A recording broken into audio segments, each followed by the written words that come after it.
कुछ दिए बगैर कुछ नहीं होता है, चाय पानी, उसके बाद ये पेशेंट भर्ती होता है।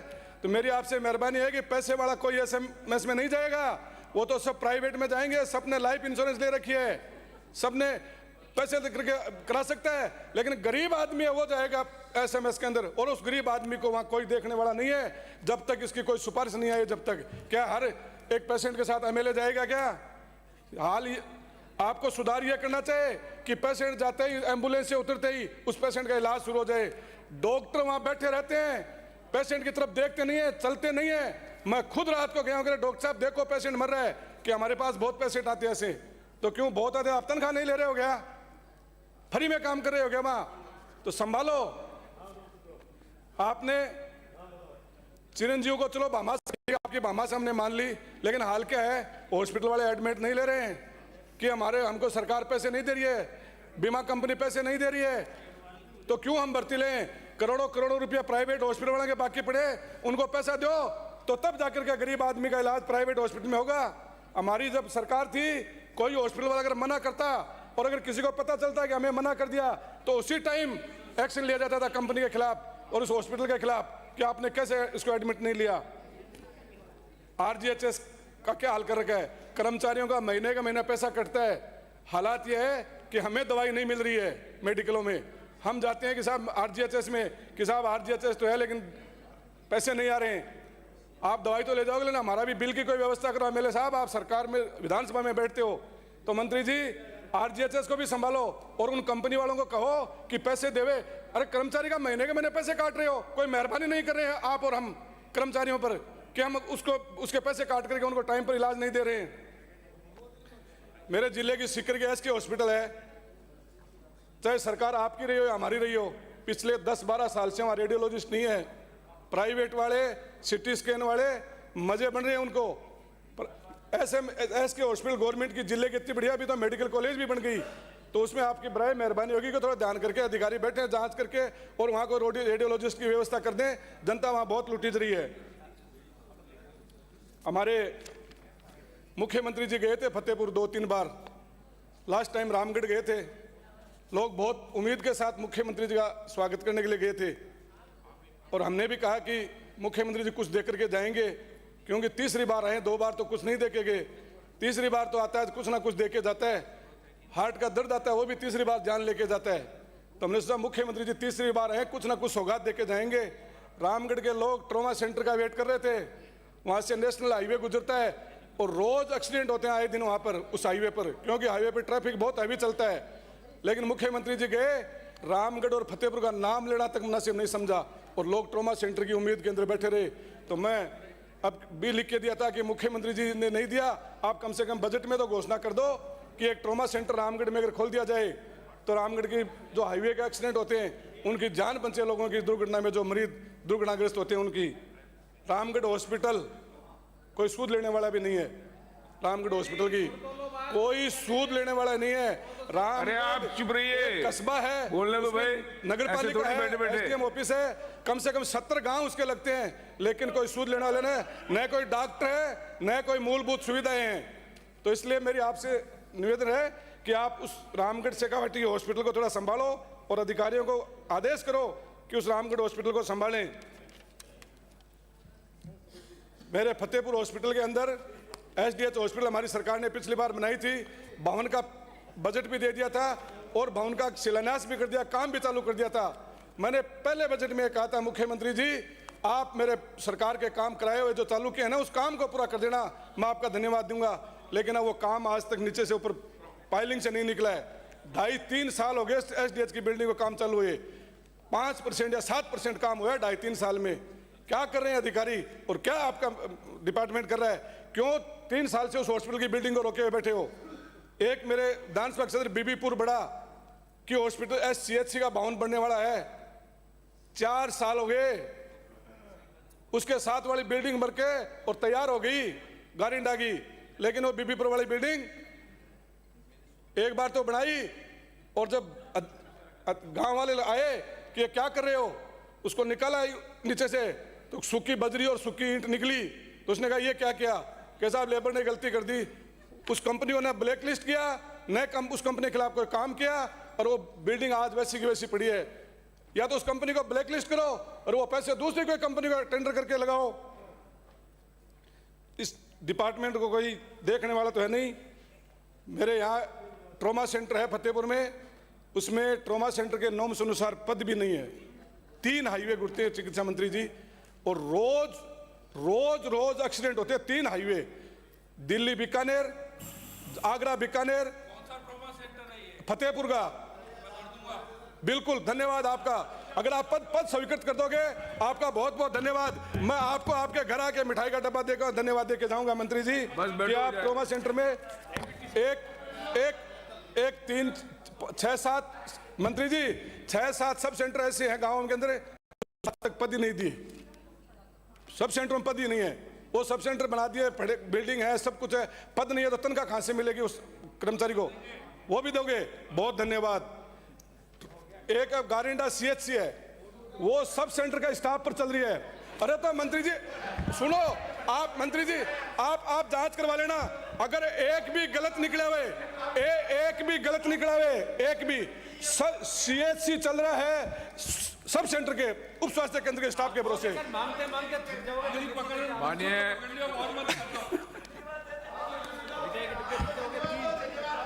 मुख्यमंत्री जी मैं जायज मांग कर रहा हूं। बिल्कुल देखो, CHC की बिल्डिंग बन गई, CHC हॉस्पिटल है, कम से कम डॉक्टर तो लगे उसमें, तो पब्लिक को फायदा मिले।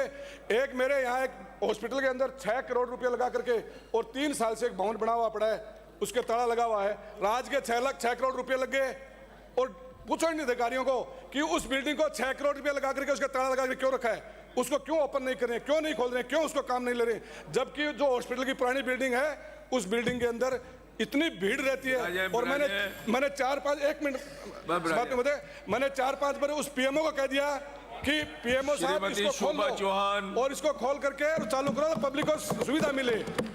एक भामाशाह ने 25 लाख रुपए से सोनोग्राफी मशीन डोनेट करी। सभापति महोदय जी, मैं आपकी बहुत आभारी हूं कि आपने मुझे बजट वर्ष 2026-27 की मांग संख्या 27-28 पर चिकित्सा स्वास्थ्य तथा चिकित्सा सेवा पर हो रही चर्चा पर सोजत विधानसभा क्षेत्र की जनता की बात रखते हैं का अवसर प्रदान किया। सभापति महोदय जी, स्वस्थ शरीर ही जीवन की सबसे बड़ी पूंजी है। हमारी सरकार इसी निरोगी राजस्थान के संकल्प को साकार कर रही है। मैं अपनी बात एक कविता के माध्यम से शुरू करना चाहूँगी। नवल राष्ट्र के निर्माण में स्वास्थ्य ही आधार है, जन जन की सेवा ही शासन का सार है। सोजत की माटी मांगे सुविधाओं का नए सवेरा, खिले स्वास्थ्य का चमन यहाँ, दूर हो दुखों का डेरा।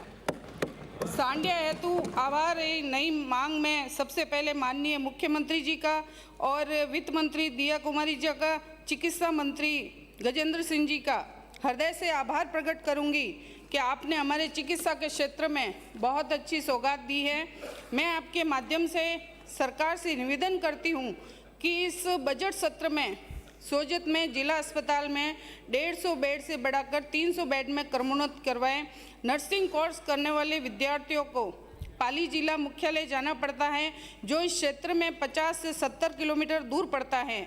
नर्सिंग कोर्स करने वाले विद्यार्थियों के लिए स्थानीय स्तर पर ही जनरल नर्सिंग प्रशिक्षण केंद्र सोजत में ही खुलवाए जाने की स्वीकृति जारी कराएं, ताकि मेडिकल छात्रों को यह सुविधा मिल सके एवं रोगियों को भी नर्सिंग स्टाफ की कमी के कारण असुविधा न हो। महोदय जी, इसी तरह मेरी विधानसभा क्षेत्र सोगजत में कई स्थानों पर उप स्वास्थ्य केंद्र नहीं है।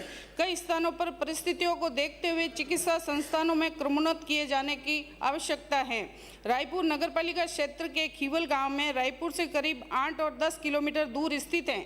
यहाँ चिकित्सा की कोई सुविधा नहीं है, इसलिए यहाँ उप स्वास्थ्य केंद्र की स्वीकृति जारी किया जाना आवश्यक है। इसी तरह सांड मंगरा गांव जो मगरा क्षेत्र में स्थित है, यहाँ के रहस्यवासियों को स्थानीय स्थान पर प्राथमिक उपचार मिल सके, इसके लिए मैं यहाँ पर उप स्वास्थ्य केंद्र खोले जाने की स्वीकृति अति आवश्यक है। आज अगर बात करें अटपड़ा जो पाली जिले में है, देवली कला जिला ब्यावर में है, प्राथमिक स्वास्थ्य केंद्र जहाँ संचालित हैं, इन स्थानों पर 10 किलोमीटर से अधिक सामुदायिक स्वास्थ्य केंद्र नहीं होने के कारण आम जन को बेहतर इलाज की सुविधा नहीं मिल पा रही हैं। अतः इन स्थानों पर संचालित प्राथमिक स्वास्थ्य केंद्र को सीएससी में क्रमोन्नत कराए जाने की मैं सरकार से जोर करती हूँ, मांग करती हूँ कि यहाँ सीएससी बनाई जाए। महोदय जी, मगरा क्षेत्र के ऐसे गांव हैं जहां दूर दूर तक प्राथमिक चिकित्सा की सुविधा नहीं है, इसलिए सांड, मंगरा और खीवल में उप स्वास्थ्य केंद्र खोले जाने की आवश्यकता है। मगरा क्षेत्र में 3 प्राथमिक स्वास्थ्य केंद्र खोड़िया, गुड़ा कला, हरियामाली संचालित हैं। इस सीएससी पर हर बार डॉक्टर लगाए जाते हैं, लेकिन कुछ समय बाद इनका पीजी में सिलेक्शन हो जाता है। डॉक्टर पीजी करने के बाद पीछे पीएचसी पर चिकित्सा सेवाएं देने वाला कोई नहीं रहता। अतः पीएचसी के अधीन सारंगवास, गुड़ा चतरा, गुड़ा राम सिंह, डुंडा लांबोड़ी, हीरावास, गुड़ा बीजा, केलवाद आदि गांवों में ग्रामीण जन अपना प्राथमिक उपचार करने के लिए, लेकिन चिकित्सा संस्थान पर डॉक्टर नहीं होने के कारण जिला अस्पताल सोजत अथवा सीएससी बगड़ी जाना पड़ता है, जो इन स्थानों से 30 और 40 किलोमीटर की दूरी पड़ती है। आने जाने में कोई संसाधन उपलब्ध नहीं है। अतः मैं आपके माध्यम से सरकार से निवेदन करती हूँ कि इन पीएचसी सेंटर पर प्रथम श्रेणी नर्सिंग ऑफिसर की पोस्ट सृजित कर दी जाए, तो डॉक्टर नहीं रहने की स्थिति में क्षेत्र की जनता को समय पर इलाज मिल सके। और माननीय वित्त मंत्री दिया कुमारी जी का व चिकित्सा मंत्री जी का भी बहुत बहुत आभार प्रकट करूंगी कि आपने राज्य सुरक्षा योजना लागू किए जाने की भी घोषणा की है, जो काफ़ी सराहनीय है। इस योजना के अंतर्गत प्रदेश के सभी चिकित्सा संस्थानों में विशेष उपकरण, मानवीय संसाधन उपलब्ध कराए जाएंगे, जो निश्चित रूप से आपातकालीन स्थिति में रोगियों को बचाया जा सकेगा। सड़क दुर्घटना में घायल रोगियों को त्वरित उपचार मिल सकेगा। इसके लिए संपूर्ण प्रदेश में हाईवे एवं रेस्ट एरिया में अति आधुनिक 250 एम्बुलेंस चरणबद्ध रूप से उपलब्ध कराई जाएगी। इसी योजना के अंतर्गत ट्रोमा व इमरजेंसी पॉलिसी के साथ ट्रोमा सेवाओं को सुदृढ़ीकरण हेतु 150 करोड़ रुपए की लागत से विभिन्न सुविधाएं विकसित की जाएगी। चिकित्सा के क्षेत्र में आमजन को बेहतर इलाज और आपातकाल में मरीज की जान बचाने हेतु माननीय मुख्यमंत्री जी का ये निर्णय निश्चित रूप से प्रदेशवासियों के लिए संवेदनशीलता को दर्शाता है। मेरी विधानसभा क्षेत्र सोजत उप जिला चिकित्सालय को जिला चिकित्सालय में एवं रायपुर सीएससी को उप जिला चिकित्सालय में क्रमोन्नत किया। साथ ही बगड़ी सीएससी को रोगी पलंग 30 से बढ़ाकर 50 कर दिए गए। इसके साथ ही सोजत जिला चिकित्सालय भवन निर्माण हेतु 50 करोड़ की राशि भी स्वीकृत की गई। इसके लिए मैं माननीय मुख्यमंत्री जी का, वित्त मंत्री जी का और चिकित्सा मंत्री जी का बहुत बहुत आभार और धन्यवाद प्रकट करती हूँ। सोजत उपखंड का सोजत रोड बड़ा कस्बा है। इसकी आबादी लगभग 18,000 से भी अधिक है। यहाँ मगरा और मैदानी क्षेत्र के दर्जनों गांव ढाणियाँ जुड़ी हुई हैं। इस क्षेत्र में रोगी इलाज हेतु नज़दीक सोजत रोड सामुदायिक स्वास्थ्य केंद्र आते हैं।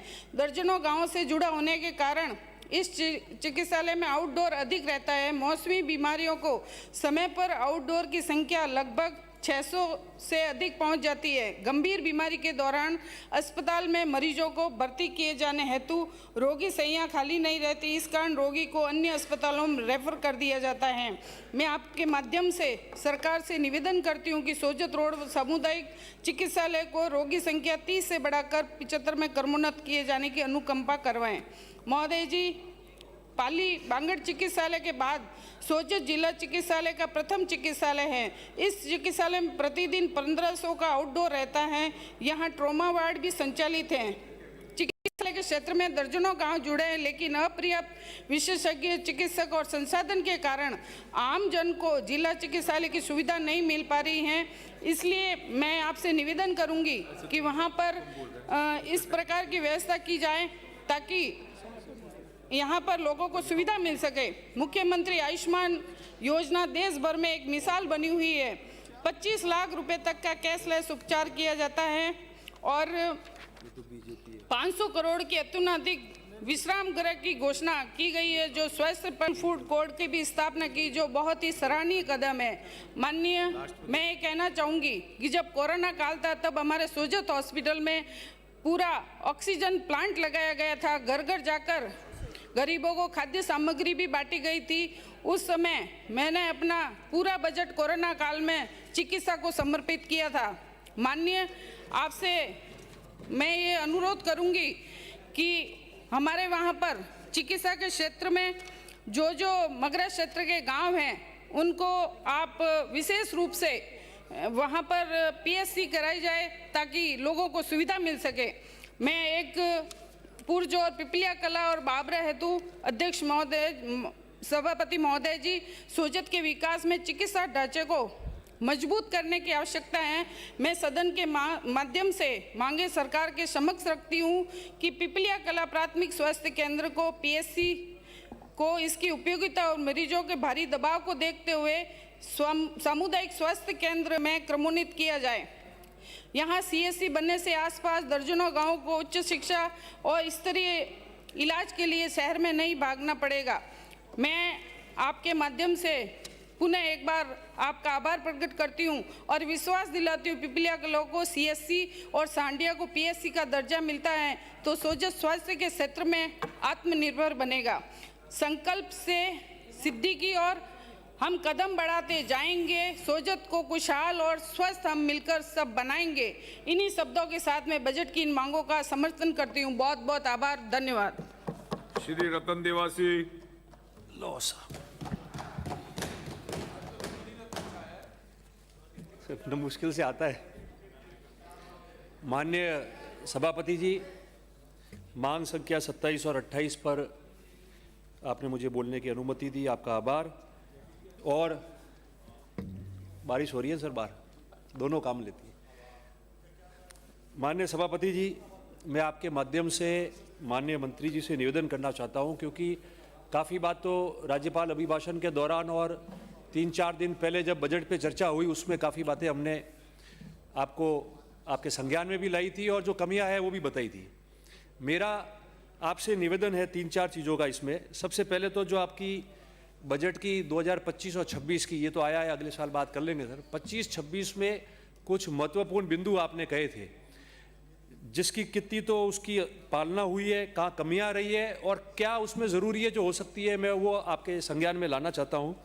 पहले तो आपने जो मुख्यमंत्री आयुष्मान की बात की थी, जिसमें MAA माँ के नाम से आपने स्कीम तो बना दी और 3000 करोड़ के अधिक लागत से आपने उसमें प्रावधान भी किया था, मगर उसके अंदर 2-3 चीज़ें ऐसी थी जिसको आपने कहा था कि हम लागू करेंगे इसमें।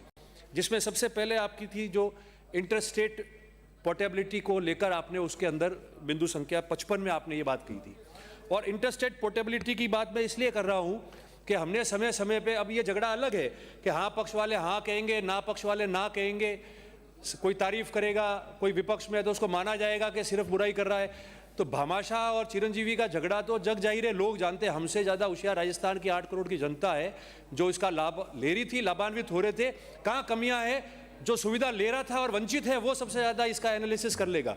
मगर सबसे बड़ी बात है कि आपने जो इंटरस्टेट पोर्टेबिलिटी की बात की है, हम लोग सीमावर्ती जिलों से आते हैं और लोग गुजरात जाते हैं हमेशा अपने इलाज कराने के लिए। कुछ काम होता है 10 मिनट में गुजरात पहुंच जाते हैं बड़े बड़े हॉस्पिटलों में। ये सारी जो पॉलिसीज़ है वो उनके लोगों के लिए कितनी मजबूती से काम आवे और जल्दी से जल्दी उपचार के साथ में उनका पैसा जो है वो काम आ जावे, कार्ड के माध्यम से हो। पहले हमने रिटर्न की बात की थी। मैं समझता हूं कि उस 25-26 की बजट में इस बिंदु पे आप ज़रूर जो है थोड़ा कुछ बताएंगे और उस पर आप एक्सरसाइज करेंगे। इसके अलावा मेरे पूर्व के वक्ताओं ने कहा है कि 70 वर्ष की आयु की बात तो आपने कर ली थी, मगर उसके अंदर दवाइयाँ विटामिन वगैरह की कितनी उनको मिल पा रही है कि नहीं सीनियर सिटीजन्स को, इसके बारे में सीरियसली आप जो है देखिए, क्योंकि ये शिकायतें भी बार बार आ रही है। में टाइप 1 डायबिटीज़ के लिए आपने कहा था, कई जगह मैं आपको नाम बता सकता हूँ अभी जहाँ अभी तक कोई सुविधा उसकी हुई नहीं है, जो आज के दौर में सबसे ज़्यादा इम्पोर्टेंट है, बहुत ज़्यादा ज़रूरी है। इसके अलावा आपने CSC पर digital x-ray, CB not, true not, इन सब की बातें आपने कही थी, मगर कहीं तो हुई होगी, काफ़ी जगह नहीं हुई है। जहाँ हुई है तो जब तक इनके पद नहीं भरे जाएंगे, प्रोफेशनल आदमी जो इन सब चीज़ों को चला सके और हम काम में ले सके, अगर उनकी वहाँ पद नहीं भरेंगे, नहीं हुए तो घोषणाएं भी रह गई है। जहाँ इम्प्लीमेंटेशन हो रहा है आपके कहने पे थोड़ा बहुत भी, वो भी कहीं भी काम नहीं आएगा। मैं आपसे ये निवेदन करना चाहता हूँ। इसके अतिरिक्त आपने ट्रक बस ड्राइवरों तथा कामगार वर्ग, जिसमें सब कामगार वर्गों का उल्लेख किया आपने जाति वाइज, उनको निःशुल्क चश्मे देने की बात की थी और टेरिटरी केयर सिस्टम की भी आपने बात की थी। मेरा आपसे निवेदन है कि आपने बजट में आप उसको लिया है, माँ योजना के अंतर्गत लेके आगे 55, 56, 54 नंबर पे 25-26 के बजट में आपने उसको अंकित किया हुआ है। मेरा निवेदन है इन चीज़ों के लिए तो आप कैंप करा दो, तहसील वाइज करा दो, जिले वाइज करा दो, विधानसभा क्षेत्र वाइज करा दो, ताकि चश्मे वगैरह के लिए तो इंतजार नहीं करना पड़ेगा कब तो होगा कब जाएगा। कैंप करोगे, ट्रक ड्राइवर कोई आपके हॉस्पिटल में चला के आएगा, वो अलग बात है जब उसको बहुत ज़्यादा ज़रूरत पड़ेगी, पर कैंप होगा तो कोई छुट्टी करके भी रोजगार पे नहीं जाके भी उस कैंप के अंदर आएगा। मेडिकल कैंप हम करते रहते, तो सरकार को इस काम के लिए जो है वो आगे आना चाहिए और आपको कैंप करना चाहिए। मैं आपसे एक निवेदन करना चाहता हूँ, 2-4 बातें और थी। हमारे यहाँ पोस्टें वेकेंट रहती है, कारण ये है कि जब रिक्रूटमेंट होता है, पोस्टिंगें होती है, लगती है, तो सारे लोग जो है वो इस इलाके से, पूर्वी और मध्य से वहाँ आ जाते हैं हमारे उस तरफ। आने के बाद में सरकारें चाहे हमारी रही हो या आपकी रही हो, सरकारों की बात नहीं है, और पॉलिटिकल सिस्टम अपना काम करता है, तो सारे ट्रांसफ़र करके या डेप्यूटेशन करके वापस आ जाते हैं। यहाँ आते हैं तो बाड़मेर हो, जालोर हो, सिरोही हो, ये सारे पद जो है अधिकतर हमारे खाली रह जाते हैं। अभी कुछ समय से मैं देख रहा हूँ कि ज़्यादा कम हुआ है, मगर इतना ज़्यादा हो जाता है कि हम लोगों की पोस्टें खाली रह जाती है, छोटे मोटे काम के लिए, इलाज के लिए भी वो कहाँ जाए। तो मेरा मानना है कि ये जो बॉर्डर डिस्ट्रिक्ट है, इनके अंदर जो आपकी CSCs है उसको आप मजबूत करो। उसमें जो अगर ज़्यादा भी लग जाए पद के अतिरिक्त सर्जन करके, तो मैं समझता हूँ कि कहीं खाली ले गई है, वेकेंट भी रह गया सब सेंटर में, तो वो व्यक्ति कम से कम वहाँ 20-30 किलोमीटर के दायरे में जहाँ PSC और CSC है उसके अंदर आके इलाज करा देगा, तो ये तकलीफ हमारे यहाँ नहीं आएगी। क्योंकि ये मेडिकल और एजुकेशन दोनों डिपार्टमेंट में सबसे बड़ी तकलीफ जो है ये हमारे लोगों के सामने वहाँ आती है। मुझे आपसे निवेदन करना चाहता हूँ कि रानीवाड़ा विधानसभा क्षेत्र में हमने उप जिला स्तर का चिकित्सालय और ट्रॉमा सेंटर की बात की। ये दो इसलिए की थी, माननीय मंत्री जी आप वाकिफ हो, उस एरिया से आप आते जाते हो, आपके टच में भी है। मैं आपसे इसलिए निवेदन कर रहा हूँ क्योंकि जो भी टूरिस्ट आता है गुजरात से या अन्य स्टेट से, वो रामदेवड़ा जी जा रहा है, बाड़मेर जा रहा है, जैसलमेर जा रहा है, जोधपुर जा रहा है, और वापस टू एंड फ्रो में जब वो वापस आता है तो वो माउंट आबू जा रहा है, राजसमंद नाथद्वारा जा रहा है या उदयपुर जा रहा है। इस रूट को यूज़ करता है। एक्सीडेंटल इतने वहाँ हो गए केसेस, और दूसरी इतनी सारी जो है चिकित्सा की डिमांड है कि ट्रॉमा सेंटर होना ज़रूरी है। उप जिला चिकित्सालय की बात 24 की बजट में आपने भीनमाल को वहाँ उप जिला चिकित्सालय बनाने की बात की थी, आज तक कोई वहाँ इम्प्लीमेंटेशन हुआ। हमने कहा भीनमाल में बन जाएगा तो भी रानीवाड़ा के काम आ जाएगा, आसपास के गांव के काम आ जाएगा। जमीन अलॉटमेंट के लिए भी एक्सरसाइज हो गई है, उसमें काम नहीं हुआ। भीनमाल के माननीय सदस्य, भीनमाल से आने वाले माननीय सदस्य ये बता रहे हैं जमीन अलॉटमेंट की बात हो गई, जमीन भी पड़ी हुई है, मगर कोई एक्सरसाइज। मेरे कहने का मतलब है जो कल नेता प्रतिपक्ष अपनी बात में कह रहे थे बजट के दौरान कि एक तो डिपार्टमेंट का भले 0.2% किया हो या 3% किया हो, बजट कम कर दिया, उसके दूसरी ढूंढ रहे हैं हम। मैं वो जमीन जिला अस्पताल, उप जिला अस्पताल के लिए वो जमीन कम पड़ रही है, दूसरी ढूंढ रहे हैं। आपके ध्यान में हो तो बता देना। मैं माननीय सरकारी मुख्य सचेतक जी से निवेदन कर रहा हूं कि जो माननीय भीनमाल से आने वाले सदस्य भी कह रहे थे कि जो पैरामीटर जमीन मांगने के लिए तय किया हुआ था उसके अनुसार उसका प्रस्ताव बना के तो भेजा हुआ है। अब और उसके प्रस्ताव भेजने के बाद में उसका अलॉटमेंट हो गया। अब मैं मानता हूं इस बात को कि किसी को पॉलिटिकली उसमें कोई तकलीफ आ रही है या पॉलिटिकल अड़चन है, मैं शायद आपके संज्ञान में हो या नहीं हो, या हो भी सकता है, तो मैं तो कह रहा हूं कि आप या तो उसको कर लो, नहीं तो उसके बराबर जो पड़ी है उन जमीनों को करो। तो सही कब करेंगे? 24 का बजट से 26 आ गया है और इतना टूरिस्ट इंपॉर्टेंट जगह है, लाखों टूरिस्ट, सुंदा माता जी भी आ रहे हैं, सीजन से नहीं रुकेगा, ये गारंटी है। धन्यवाद। तो एक और हो जाए, जालोर अकेला रहा है बिना मेडिकल कॉलेज।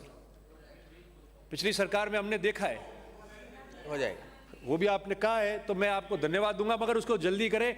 अलॉट हुई जमीन वगैरह सब कार्रवाई हो गई थी, रुक गई, कमियां रही, एक जालोर अकेला रहा है। हिस्ट्री बनी है राजस्थान में कि सिर्फ जालोर वंचित रहा है। इतना बड़ा जिला, इंपॉर्टेंट जिला, टूरिज्म पॉइंट के दृष्टि से राजस्थान में इंपॉर्टेंट जिला, और हम बिना मेडिकल कॉलेज बैठे। पर आपने कहा है तो मैं समझता हूं कि अगले बजट में हम लोग बोलेंगे, उससे पहले उसका शिलान्यास कम से कम हो गया होगा, ऐसे मैं आशा करता हूं। उसके अलावा हमने जो छात्र ये नीट वगैरह की तैयारी कर रहे हैं, जो कोचिंग के लिए बाहर नहीं जा सकते, जिनकी पॉकेट इनको अलाउ नहीं करती है, फाइनेंशियल उनका बैकग्राउंड मजबूत नहीं होता है, तो कम से कम एक माननीय मंत्री जी इसमें कुछ आप नई योजना लाओ कि छोटी मोटी कोचिंग कोई करना चाहे, हॉस्पिटल के पास में कोई रूम हो जिसमें डिजिटल क्लासरूम्स बन सके, और उसके अंदर MLA लेड से हम लोग जो है वो उनको डिजिटल क्लासरूम के लिए जो भी इनको इंफ्रास्ट्रक्चर की जरूरत है वो एमएलए एमपी लेड से मिल जाए, ऐसा प्रावधान करो तो छोटा मोटा काम जो है वो लोग बच्चे वहाँ पढ़ के अपनी जो है वो काम पूरे कर सके। इसके अलावा अंत में सिर्फ 2 निवेदन मैं आपको करना चाहता हूँ कि एक तो अरे बैठे बैठे नहीं बोले माननीय सदस्य रोहित जी। हाँ, तो माननीय राजाखेड़ा से आने वाले जो सदस्य वो भी कह रहे थे कि मेडिकल कॉलेज में भी कर ले हुए, वो भी उसको कर देंगे। तो मैं आपसे ये निवेदन कर रहा हूँ कि जो स्मॉल डिमांड्स है जिसकी वजह से वो कोचिंग के लिए किसी बड़े सेंटर में आके नहीं रहना चाहता हो, उसकी फाइनेंशियल बैकग्राउंड अच्छी नहीं है, तो अगर आप वो अलाउ कर दोगे तो एमएलए लेड्स और एमपी लेड से उसमें उसकी स्वीकृति भी करा दो। और अभी सुबह मैंने ध्यान आकर्षण लाया था, उससे मंत्री जी ने कमेटी बनाने की बात की है, तो जो भी अमेंडमेंट करना है एमएलए लेड के अंदर वो उसमें प्रावधान हो जाएगा। तो हम स्मार्ट क्लासरूम्स के लिए और दूसरे उपकरण जो है उन बच्चों को जो तैयारी कर रहे हैं उनको हम लोग उपलब्ध करा सकते हैं। और एक माननीय सदस्य कह रहे थे, आप करें। हाँ सर, बाकी अभी तो माननीय सदस्य कह रहे थे फ्री मेडिकल की, मैं उसमें नहीं जाना चाहता, सब लोगों ने अपनी बात कह दी है यस नो में, मगर फ्री मेडिसिन की स्कीम माननीय एक सदस्य ने कहा था कि कुछ नहीं किया आप लोगों ने फ्री मेडिसिन। मैं उनको ये याद दिलाना चाहता हूँ वहाँ से जब उन्होंने किया कि जब ये 2008 और 13 के कार्यकाल के बीच में free medical scheme, free medicine की स्कीम जारी हुई, तो उस समय मुझे याद है मैं सरकारी उप मुख्य सचेतक था, मैंने एमएलए लेड से स्पेशल भवन बनाया। पहला राजस्थान का एमएलए लेड से बनने के बाद मुख्यमंत्री जी ने उसका उद्घाटन किया। उस समय 400 से अधिक मेडिसिन हम लोग दे रहे थे। और उसके बाद माननीय सभापति जी, उसके बाद में गुजरात में अभी बाकी है 1 मिनट खाली, उसके बाद में गुजरात में वर्तमान प्रधानमंत्री जी मुख्यमंत्री थे, वहां रहते हुए आप पढ़ो उसमें धन्यवाद सभापति महोदय। मैं एकदम 10 आपने मिनट। मुझे मांग संख्या 27 चिकित्सा एवं स्वास्थ्य तथा मांग संख्या 8 मिनट में बैठा दिया। चिकित्सा शिक्षा पर अपने विचार व्यक्त करने का अवसर प्रदान किया। इसके लिए मैं आपका हृदय से बहुत बहुत धन्यवाद करता हूं। वक्ता बहुत है आज। माननीय सभापति महोदय, हमारी सरकार जन कल्याण, संवेदनशील प्रशासन एवं सुशासन की भावना के साथ प्रदेश की आम जनता को सुलभ, सस्ती, गुणवत्तापूर्ण स्वास्थ्य सेवाएं उपलब्ध कराने हेतु निरंतर प्रतिबद्ध है। मैं माननीय मंत्री महोदय, मुख्यमंत्री महोदय भजनलाल शर्मा साहब का आभार व्यक्त करता हूं कि पिछले बजट में उन्होंने मेरी विधानसभा हवामहल जयसिंहपुरा खोर की चिकित्सा सुविधा हेतु सैटेलाइट अस्पताल दिया, उसके लिए मैं बहुत बहुत आभार करता हूं। आज़ादी के बाद से लगातार ये मांग थी। लगभग 1.5 लाख की संख्या की आबादी उस क्षेत्र में रहती है और वहाँ अस्पताल की आवश्यकता थी, जिसको सुशासन और भारतीय जनता पार्टी की सरकार आने के बाद मुख्यमंत्री महोदय से मांग की गई और उसको पूरा किया। उसके लिए मैं बहुत धन्यवाद देता हूँ। माननीय सभापति महोदय, पहला सुख निरोगी काया, यही हमारी स्वास्थ्य नीति के मूल प्रेरणा है। इसी दृष्टि से वित्तीय वर्ष 2026-27 के बजट में चिकित्सा एवं स्वास्थ्य क्षेत्र के लिए 32,526 करोड़ का ऐतिहासिक प्रावधान किया गया है, जो प्रदेश की स्वास्थ्य व्यवस्था को अधिक सुदृढ़, आधुनिक एवं सर्वसुलभ बनाने की दिशा में एक मजबूत कदम है। माननीय सभापति महोदय, इस बजट के माध्यम से सर्वाधिक स्वास्थ्य सुरक्षा एवं सशक्तिकरण का कार्य किया जा रहा है। केंद्र सरकार की आयुष्मान भारत योजना एवं राज्य सरकार की स्वास्थ्य सुरक्षा योजनाओं के प्रभावी क्रियान्वयन के लिए माध्यम से आम जन को आर्थिक बोझ से राहत प्रदान की जा रही है। गरीब, वंचित एवं मध्य वर्गीय परिवारों को गुणवत्तापूर्ण उपचार उपलब्ध कराना हमारी सरकार की सर्वोच्च प्राथमिकता है। प्राथमिक एवं सामुदायिक स्वास्थ्य सेवाओं का जिस प्रकार से विस्तार किया, पीएससी, सीएससी के उन्नयन, ग्रामीण स्वास्थ्य ढांचे के सुदृढ़ीकरण के लिए एक विशेष सेवाओं की उपलब्धता सुनिश्चित की जा रही है, जिससे दूर दराज क्षेत्रों तक स्वास्थ्य सुविधाएं पहुंच सके एवं 250 नई एम्बुलेंस सेवाओं का प्रावधान कर आपातकालीन प्रतिक्रिया समय को और अधिक प्रभावी बनाया जा रहा है।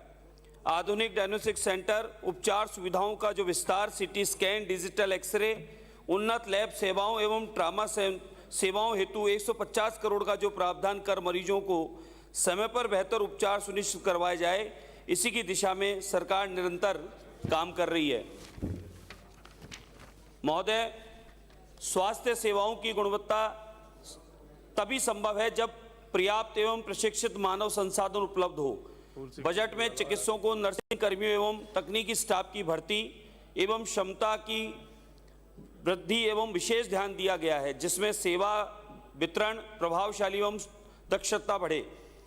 माननीय सभापति महोदय, मैं विशेष रूप से ये उल्लेख करना चाहूँगा कि प्रदेश के बड़े चिकित्सा संस्थान आज केवल राजस्थान ही नहीं बल्कि अन्य राज्यों के से आने वाले हजारों मरीजों के लिए जीवन रेखा बने हुए हैं।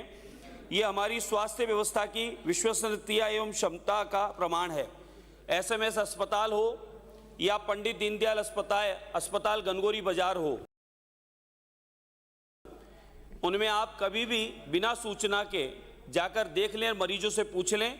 राजस्थान नहीं अपितु मध्य प्रदेश, हरियाणा और अन्य राज्यों से भी चिकित्सा स्वास्थ्य लाभ के लिए वहां से मरीज आते हैं, उनके परिजन उनके साथ आते हैं और वे धन्यवाद करते हैं हमारी चिकित्सा व्यवस्था को। मैं स्वयं अनुभवी हूं। पंडित दीनदयाल अस्पताल गनगोरी बाजार का जब सरकार बनने के पश्चात मुझे प्रथम बार जाने का अवसर मिला, शर्म आती है बताते हुए, शौचालयों के ऊपर गेट भी नहीं थे। परिस्थितियां कैसी थी मैंने लाइव दिखाया था। तो इसलिए पिछली सरकार के सदस्य जो बता रहे हैं यहाँ पर, तो आप लोगों को उस समय होटल में 5 साल बिताने का समय था, लेकिन क्या व्यवस्था सरकार की वो आपको बताने की आवश्यकता नहीं, आप भली भांति जानते हैं। देखिए आप श्रीमान जब बोल रहे थे मैं सुन रहा था, तो कृपया आप सुनने का वादा रखिए और जितनी देर मैं बोलूं उतनी देर कृपया सुनने की। माननीय सभापति महोदय, मैं विशेष रूप से उल्लेख करना चाहूंगा कि प्रदेश में बड़े चिकित्सा संस्थान आज केवल राजस्थान नहीं अपितु देश के विभिन्न राज्यों से भी इलाज के लिए आते हैं। जो लोग हमारे एसएमएस की या अन्य सरकारी अस्पतालों की यहाँ अभी निंदा कर रहे थे, उन्हें शर्म आनी चाहिए कि हमारे सरकारी अस्पताल और उनके डॉक्टर, प्राइवेट तो है ही है लेकिन सरकारी अस्पताल उनके डॉक्टर भगवान रूप में दिनों रात काम करते हैं और हजारों जो पेशेंट आते हैं उनका बराबर सेवा और इलाज करते हैं। इसलिए इस प्रकार की निंदा न करें, धरती के भगवान हैं, आवश्यकता कभी भी किसी को पड़ सकती है आप में से। और धारीवाल जी जो कह रहे थे भी, धारीवाल जी भूल गए कि कोरोना काल में वो इंजेक्शन जो वैक्सीन लगा है वो वैक्सीन कहाँ से आया था और आपको लगा है, इसलिए आप स्वस्थ होकर यहाँ आराम से बोल पा रहे हैं, ये ध्यान रखिए आप। माननीय सभापति महोदय, स्वास्थ्य सेवा केवल अधोसंरचना एवं योजनाओं की समिति नहीं, यह माननीय संवेदनाओं से जुड़ा विषय है। कोरोना काल में हमने स्वास्थ्य व्यवस्था की कठिन परिस्थितियां भी देखी है, स्वास्थ्य कर्मियों के समर्पण का अनुपम उदाहरण भी देखा है। इस अवसर पर मैं प्रदेश के सभी चिकित्सकों, नर्सिंग स्टाफ एवं स्वास्थ्य कर्मियों के प्रति अपना सम्मान एवं आभार व्यक्त करता हूं। सभापति महोदय, विधानसभा क्षेत्र हवा महल में मेरी कुछ मांगे हैं जो मैं आपके माध्यम से निवेदन करता हूं। माननीय सभापति महोदय, मेरी विधानसभा क्षेत्र में हवा महल की चिकित्सा संबंधी समस्याओं की ओर से मैं ध्यान दिलाना चाहूँगा। महोदय, मेरा विधानसभा क्षेत्र परकोटे में आता है। अपरा काशी जिसे कहते हैं, प्राचीन शहर है, पूरी दुनिया और यूनेस्को में जाना जाता है। इस परकोटे में छोटी छोटी तंग गलियाँ हैं, वहाँ पर एम्बुलेंस आ जा नहीं सकती। अगर कोई समस्या ऐसी आ जावे तो कुछ क्षेत्र में पहाड़ी भी है, एम्बुलेंस की वहाँ व्यवस्था कर नहीं सकते क्योंकि एम्बुलेंस वहाँ आ नहीं सकती, जा नहीं सकती। माताओं, बहनों और बुजुर्गों को कई बार कई प्रकार की परेशानियां एम्बुलेंस नहीं होने से झेलनी पड़ती है, कई बार नुकसान भी हो जाता है। इन तंग गलियों में एक मोटर बाइक एम्बुलेंस की व्यवस्था अत्यंत आवश्यक है। मैं निवेदन करना चाहूँगा सभापति महोदय के माध्यम से चिकित्सा मंत्री जी से कि आप मोटर बाइक एम्बुलेंस की व्यवस्था वो हमारे परकोटे के क्षेत्र के लिए आवश्यक है, उसकी करवाने की कृपा करें। मैं आपके माध्यम से सरकार का ध्यान जयपुर शहर के पंडित दीनदयाल अस्पताल गनगोरी बाजार स्थित पंडित दीनदयाल उपाध्याय अस्पताल की अत्यंत एक स्थिति के बारे में आकर्षित करना चाहूँगा। यह अस्पताल आमजन के स्वास्थ्य का महत्वपूर्ण केंद्र है, जहां प्रतिदिन हजारों नागरिक उपचार कराने आते हैं। किंतु खेद है, लगभग 15 वर्ष पूर्व निर्मित इस अस्पताल की बिल्डिंग आज जर्जर हो चुकी है और पिछले शासन में बजट तो बताया गया है कागजों में, लेकिन 1 रुपया भी उस बिल्डिंग की मरम्मत में नहीं लगा है। मैं धन्यवाद देना चाहूँगा कि पिछले बजट से पंडित दीनदयाल अस्पताल का कार्य मरम्मत का शुरू हुआ है, लेकिन अभी और भी आवश्यकता है उसके मरम्मत की। माननीय सभापति महोदय, अस्पताल की दीवारों में दरारें हैं, केवल भवन की कमजोरी के संकेत नहीं बल्कि मरीजों, उनके परिजनों तथा चिकित्सा कर्मियों की सुरक्षा से जुड़ा एक मामला है। कृपया उसके सुदृढ़ीकरण के लिए, उसके मरम्मत के लिए थोड़ा सा आपका ध्यान दिलाना चाहूँगा। माननीय सभापति महोदय, स्वास्थ्य सेवा किसी भी सरकार की संवेदनशीलता का उत्तरदायित्व है, प्रत्यक्ष प्रतिबिंब होती है। जब आमजन अस्पताल की ओर आशा और विश्वास के साथ देखता है तब हमारी जिम्मेदारी और भी बढ़ जाती है। अतः मंत्री महोदय, मेरा विनम्र किंतु दृढ़ आग्रह है, अस्पताल भवन की मरम्मत, लिफ्ट की मरम्मत तथा सफाई स्टाफ की आवश्यकता जैसे मुद्दों पर त्वरित प्रभावी सुनिश्चित कार्रवाई करने की कृपा करें। सभापति महोदय, गणगौरी अस्पताल, पंडित दीनदयाल अस्पताल अत्यंत महत्वपूर्ण विषय है, ध्यान दिलाना चाहूँगा। अस्पतालों में हजारों नागरिकों के लिए प्रमुख चिकित्सा केंद्र है और आसपास की विधानसभाओं के लिए भी एक लाइफलाइन है और हजारों पेशेंट प्रतिदिन आते हैं। विशेष रूप से ईएनटी विशेषज्ञ तथा अस्थि रोग विशेषज्ञ, जनरल सर्जरी विशेषज्ञ, रेडियोलॉजी एवं सीनियर विशेषज्ञ, कार्डियोलॉजी विशेषज्ञ अत्यंत आवश्यकता है। इन रिक्त पदों को भर्ती करने की कृपा करें ताकि मरीजों को हम और अच्छी लाभ और सुविधा हमारे इस अस्पताल के माध्यम से दे सकें।